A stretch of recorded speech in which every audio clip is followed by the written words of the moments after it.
This man is undoubtedly the king of the battlefield. 1 second, he was hit by a shell and shattered into pieces, but in the next, he began to heal rapidly. With billions of high-tech nanobots operating within his body, he was quickly restored to perfect condition and reappeared on the battlefield. He is the superhero Bloodshot, who strikes fear into the hearts of villains. However, before all this, he was just an ordinary soldier. One day, Ray received orders from his superiors to lead an anti-terrorism operation in Kenya. With his exceptional combat skills, he quickly took down the small fry and headed straight for the terrorist leader. Seeing Ray's fierce approach, the terrorist leader didn't dare to be careless. In a desperate move, he held a gun to a hostage's head, threatening Ray to drop his weapon and surrender. Although Ray was reluctant, he had no choice but to comply. But he wasn't about to give in. While negotiating with the terrorists, he carefully looked for a way to save the hostage. The terrorist, seeing that Ray was unarmed, let down his guard and began making excessive demands. In the split second when the gun left the hostage's head, Ray swiftly picked up his weapon and sent the terrorist straight to hell. After successfully completing the mission, Ray eagerly rushed home to his beautiful wife, Gina. They spent a romantic evening together, which was the happiest for Ray, but he could never have imagined that when he woke up the next day, everything would have changed. Finding himself alone in the bed, Ray assumed Gina had gotten up early to make breakfast, so he headed to the bathroom to freshen up. Suddenly, he heard footsteps approaching. Though the intruder tried to move quietly, Ray sensed them right away. Thinking it was Gina playing a prank, Ray was caught off guard when two strange men burst in, both armed with guns. But even the best weapons are useless against Ray's superior skills. He grabbed one man by the neck with his tree trunk-like arm, and with a slight squeeze, the sound of bones cracking filled the room.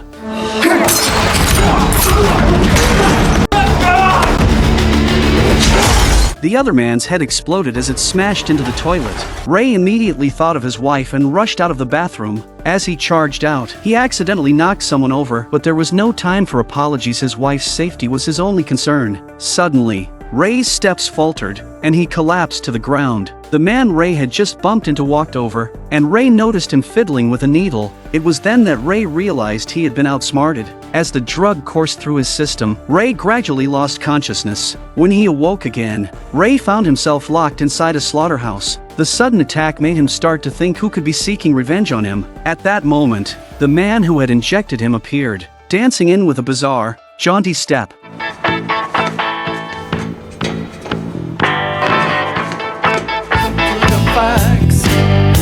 Seeing the man's absurd and humorous behavior only added to Ray's confusion. He couldn't recall ever crossing paths with such a ridiculous character. As the music gradually faded, the man began to introduce himself. He said his name was Martin, but offered no other details. As for why he had kidnapped Ray, it was because of the operation a couple of days ago. Martin questioned Ray, asking if the military had planted a mole within the terrorist group to leak information. Ray remained silent in response, but Martin had anticipated this. He ordered his men to bring Gina in, planning to exchange her life for the information he wanted. Seeing his beloved wife, Ray visibly panicked, and he quickly began to explain to Martin, "No, man, that's not my job. I go where they point me."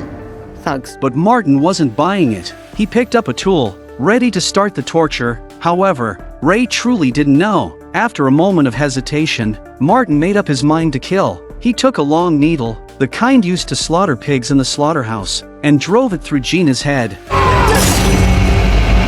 Just the night before, they had shared a romantic date, a candlelit dinner, and now they were worlds apart. The pain of losing his lover briefly unresponsive Ray. When he finally snapped out of it, he was like a man possessed. He struggled against the ropes binding him and issued a dire warning to Martin.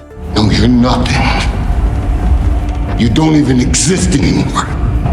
I swear I will find you and end you. You should kill me now. Because you won't have a second chance.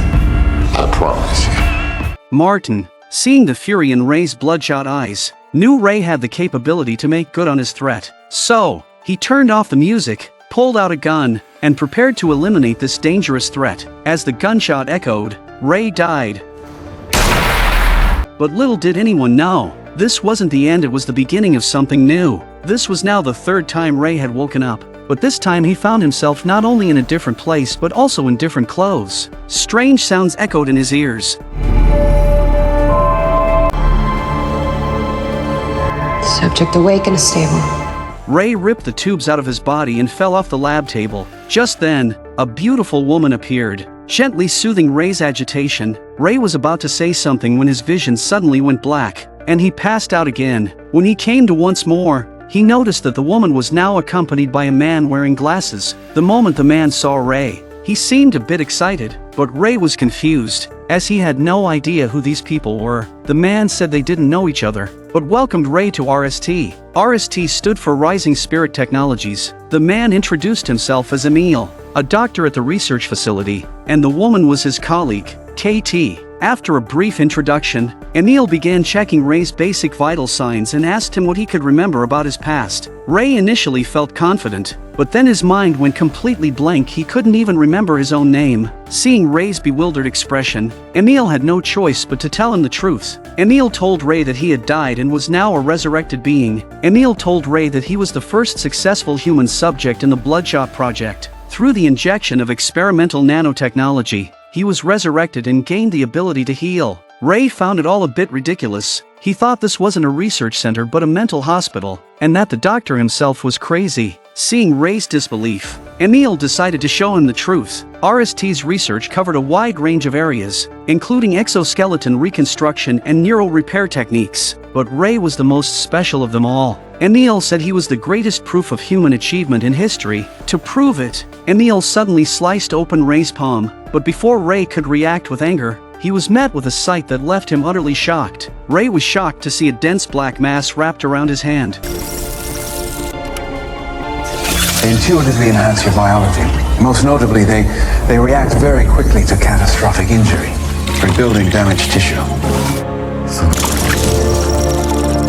Emil explained that this was the work of nanobots. They had replaced blood and become a part of Ray's body. Witnessing this miracle with his own eyes, Ray finally accepted this new reality. He wanted to know about his past. However, KT quickly informed him that this information was classified. Emil advised Ray not to dwell on the past, emphasizing that the future was what truly mattered. To drive the point home, he showed Ray his own mechanical arm and the respirator embedded in KT's chest. Emil explained that the research facility had helped many people, and they all welcomed Ray warmly. Everyone was very welcoming to Ray, which made Ray a little overwhelmed, and he chose to go back to his room and sleep. That night, Ray had a dream or replay of his encounter with Martin. Waking up from the dream, he couldn't sleep anymore, so he went downstairs to work out, but he was surprised that the sandbags were broken when he punched them, followed by stone pillars and dumbbells.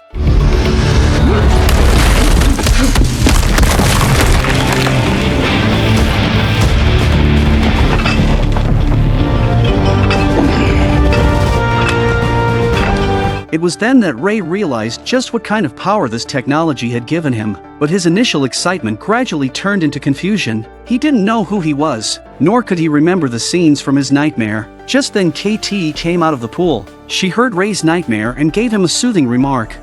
Trust me, soon you'll remember enough to wish you could forget it again.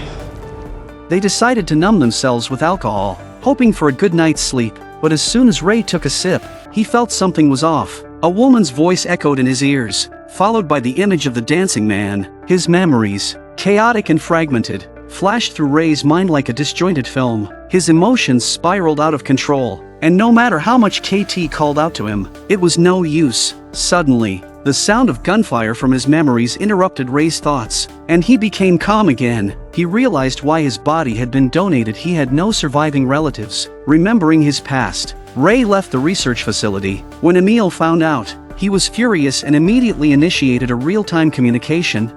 Where are you going? Doc, how are you talking to me? You have 1 billion wireless microprocessors in your brain. I need you to come back here right now. I got unfinished business. Ray told him that his memory had returned and that he would come back once he had avenged his wife. To find Martin, the man who killed his wife, Ray used the nanobots to scan global search engines, ultimately pinpointing Martin's location. To speed things up, Ray also located a helicopter and, in just a few seconds, mastered the necessary piloting skills. With everything ready, there was nothing left but to wait for Martin's head to roll. As Martin's car passed through the tunnel at night, the tunnel lights suddenly went out without any warning. In the next second, a high-speed car crashed head-on into a truck, instantly scattering the loaded cargo on the ground.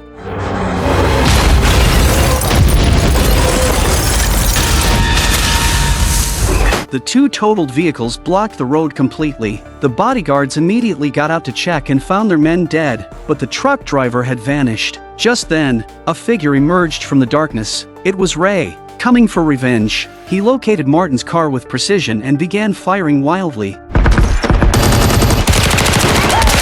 After taking bullets from the bodyguards, Ray fell to the ground, pretending to be defeated. Once everyone let their guard down, Ray suddenly sprang back to life, catching them all off guard. With his body enhanced by high-tech, Ray was as strong as a bull, and even when injured, he could heal automatically. Seeing that the bodyguards were powerless against Ray, Martin, still in the car, grew terrified. He quickly pulled out his phone and desperately called someone for help. We all knew he wasn't gonna let us walk away.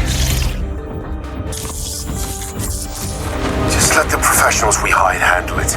In a fit of rage, Martin threw the phone aside. Outside, Ray decided not to waste any more time. He summoned all the nanobots in his body to confront the bodyguard squad head-on.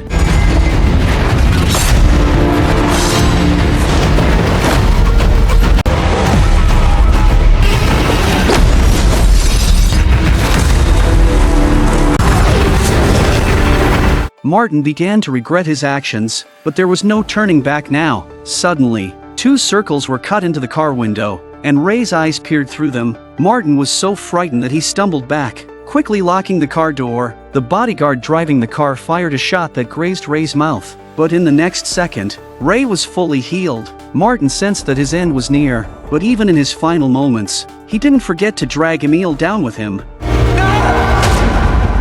Ray successfully avenged his wife's death. KT arrived with two others to pick him up. It turned out that Ray hadn't emerged unscathed from the battle with the bodyguard squad. To maintain his body's healing ability, the nanobots were running low on power. KT approached to check on him. Ray said that while he had avenged his wife, she would never return. KT knew he was questioning whether it had all been worth it. Ray said he was done. KT replied, "So am I." This left Ray puzzled. He wanted to ask KT what she meant, but a man named Tibbs interrupted them. Before they left, another man named Jimmy detonated the car. No loose ends could be left behind. Back at RST, Ray was taken to the lab to recharge. Just then, Jimmy suddenly walked in. He pressed a button on the computer, locking Ray securely to the lab table. Jimmy casually stuck a piece of gum under the table, then revealed the truth to Ray. It turned out that the entire revenge mission for his wife was a lie fabricated by Dr. Emil. Emil had been using Ray as his personal killing machine, designing new storylines on the computer whenever necessary. The character Martin was interchangeable. They were all Emil's competitors. The reason Jimmy felt comfortable spilling the truth was because, after each mission, Ray's memory would be wiped clean. He'd be formatted, and when he woke up again, he'd be a brand new Avenger. A flawless plan, combined with Ray's high-tech body, made Emil feel like a genius. While reviewing Ray's memories, Emil noticed that KT had nearly slipped up. He immediately issued a stern warning, saying that such a mistake couldn't happen again. KT, already disgusted with the situation, expressed her frustration right then and there. Doesn't matter if you're gonna wipe his memory again. It's not him I'm worried about, it's you.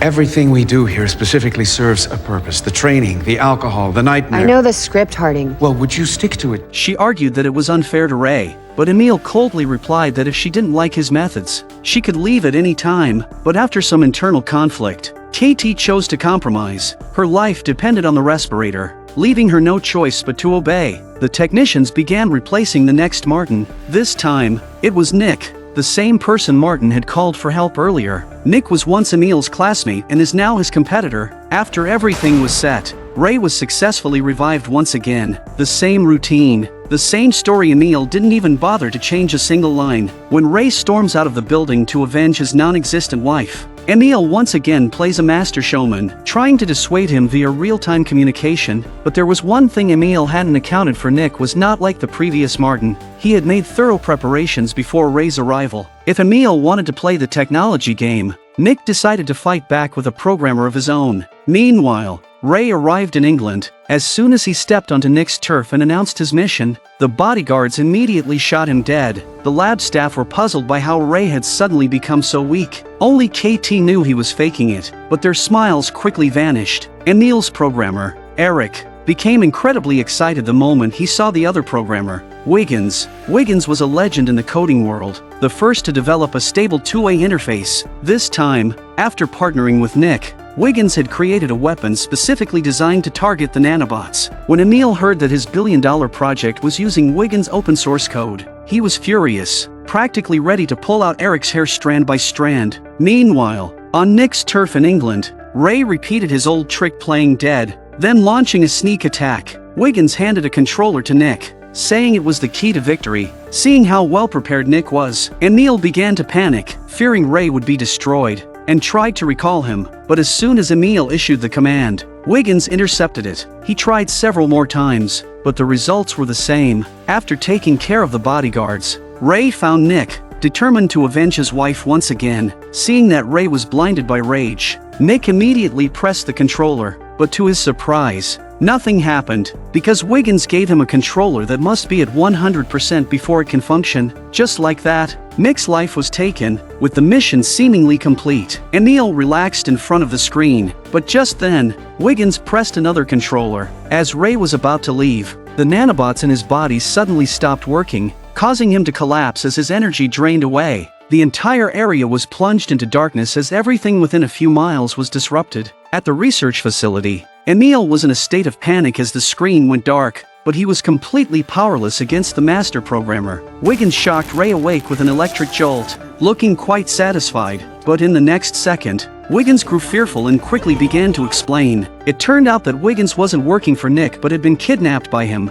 Wiggins had tried to escape before but was always discouraged by bullets. This time, he used Ray to win his freedom. To thank Ray, Wiggins shared some overheard information. Ray finally learned the truth, but instead of seeking immediate revenge, he decided to find his wife first, because no matter how the missions changed, his wife was always the same person. Wiggins tried to stop him, warning that if Ray left, he could be captured and reset, and the next target might very well be him. But Ray was determined. He wouldn't rest until he saw his wife. Before leaving, Ray cut open his palm, leaving behind a bit of high-tech blood, hoping Wiggins could study it. As everyone knows, the greater the hope, the greater the disappointment. Ray found Gina based on his memories, and they embraced each other with excitement. Gina looked just as she did in his memories, but when Ray mentioned entering the house, Gina instinctively took a step back. It turned out that Gina was now a mother, and the child belonged to her current husband. Ray then realized that he had been gone for 5 years and that he and Gina were never married, they were only in a relationship. His last bit of hope shattered.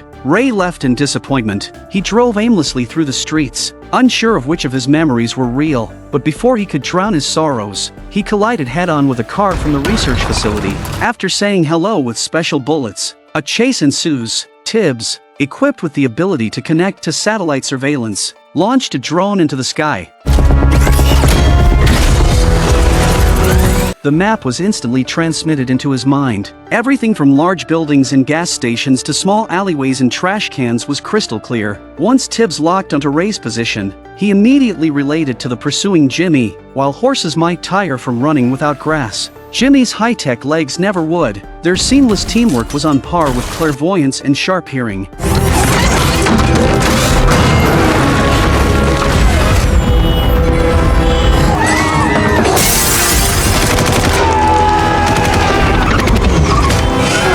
After running into Jimmy at the intersection, the unarmed Ray decided to fight head-on. The two grappled onto the road. Just then, a truck approached, and the long-legged Tibbs was the first to be injured. Once again losing his legs, the driver of the truck was suddenly shocked to find that the man whose face had been hit by the truck was standing up unharmed, leaving the driver slack-jawed in fear. But just then, Jimmy sped up in his car, and in the blink of an eye, inserted the controller into Ray's body. The research facility immediately took action, planning to shut down Ray and bring him back. This move greatly displeased KT, who decided she was done and wanted to leave. However, before she could even step out the door, she suddenly found herself struggling to breathe. It turned out Emil was behind it, refusing to let anyone betray him, let alone leave here alive. KT realized that the only way to survive was to accept the mission. Emil ordered her to eliminate Wiggins. Seduced by the allure of a honey trap, Wiggins took a puff of secondhand smoke and instantly collapsed.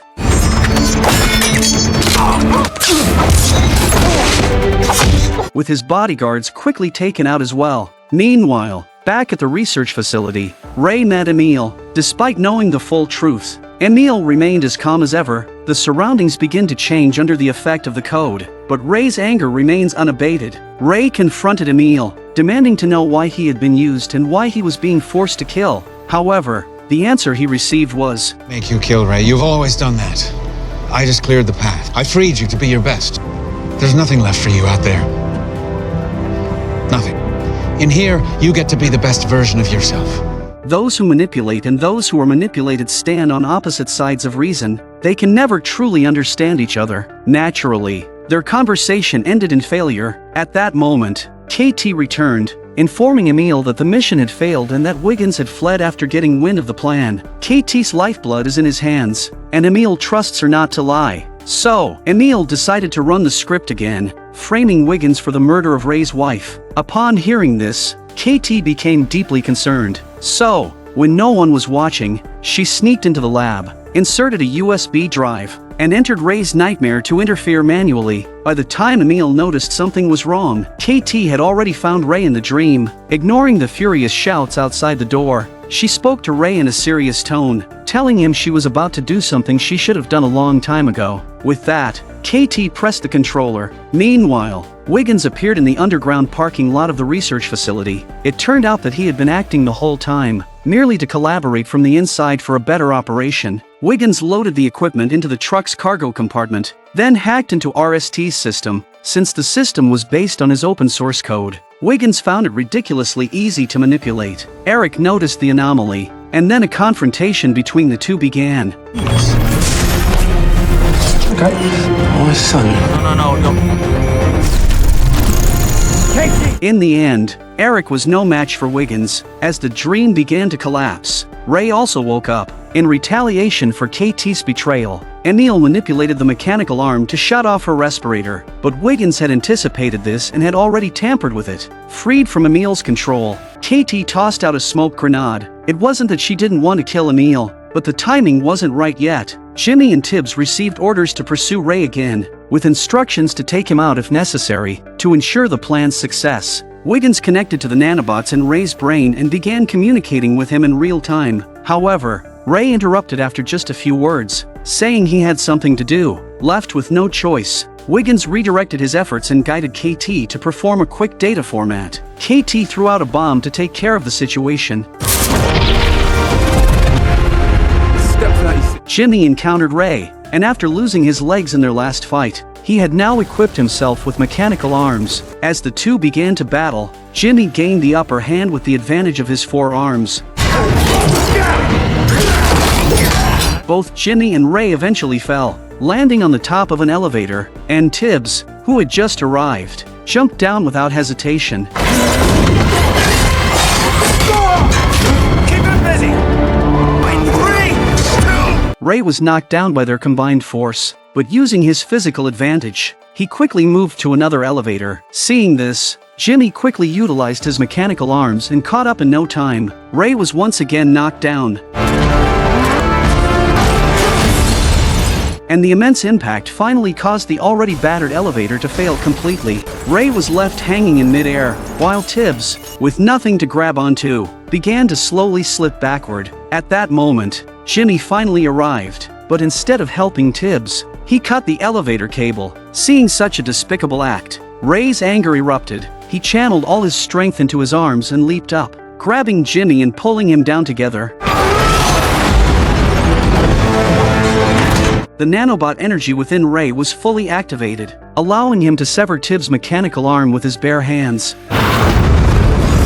When Ray hit the ground, the impact was so intense that even the parking lot was affected. Meanwhile, Wiggins noticed that the nanobot-infused blood in the test tube had suddenly started to violently churn, as if responding to something. Seeing the research facility explode and realizing his most trusted subordinates were gone, Emil immediately jumped into a car, ready to flee, only to have a mechanical arm suddenly pierce through the vehicle. From the dust, Ray slowly emerged. At this time, he is already invincible, letting stray bullets explode in his hands. But this time, Ray's body was consuming the last of its energy, and once it was depleted, not even Wiggins' genius could save him. But Ray doesn't care. He builds up his power and prepares for the final blow. Emil launched a second projectile, but before it could even get close, it was disassembled into its components. Realizing Ray was no longer a threat, Emil approached him. Ray opened his hand, revealing his last weapon. As the explosion sounded, everything came to an end.